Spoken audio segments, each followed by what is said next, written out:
Hello guys, welcome to this lesson. We continue our discussion of stats, and this is question 7 of our examination paper series. All right, so what do we have on the menu? Let us take a look at the first question. Here you go. All right, so we are given two box and whisker diagrams under the same context of a math test where class A and class B are the two classes of students that wrote this math test, and obviously that yielded different results or distinct results for the respective classes. Right. Now, in the first question here, we are asked to talk about point P. It is to the left of Q1, and we are asked to determine if indeed it is an outlier. This expression right here, you don't need to memorize it. It's not in the formula sheet. However, whenever you need to use it, it will be provided, as is the case in this question. So what do we need to show? We need to obviously calculate or determine Q1 by looking at the box and whisker diagram in relation to the scale. Q1 is 60, okay? Interquartile range is Q3 minus Q1, so our IQR will be 20, will come in there. Okay, so let us now calculate 60 minus 1.5 times 20. Okay, what will this give us? It will give us 30. Okay, and looking at the position of P, is it less than 30 or greater than 30? It is indeed definitely less than 30. So therefore, P is an outlier. Okay, so that takes care of the first question. Let us go to the second one. Take a look. Right, so for this question, your focal point is class B, okay? And you're asked to comment on the skewness and also explain your comment or explain your answer. So two things for the 2 marks. Definitely, we can see that it is skewed to the left. Okay, sometimes it's not so obvious. You need to calculate the mean and the median and then reason from that. And that is what we need to talk about after determining how the skewness is. All right, so it's skewed to the left because the mean is to the left of the median. We can see the median from the box and whisker diagram, but we can't see the mean. But because a big chunk of the data values are to the left of this median, we can definitely see that it is skewed to the left. All right, so you always use the mean and median relationship to support your answer when you discuss skewness of a data set.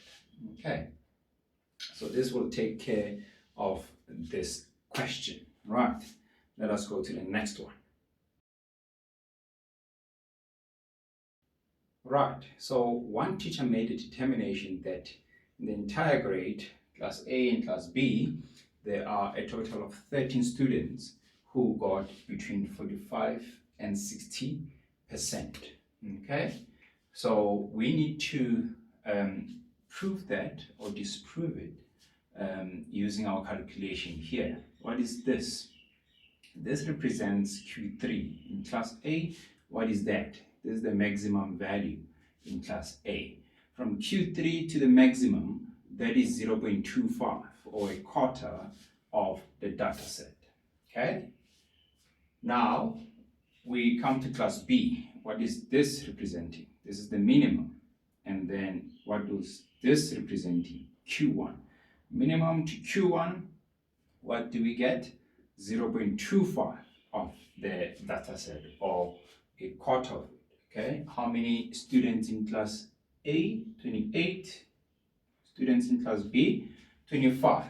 So if we have 0.25 and you multiply it by 28, we get 7 students.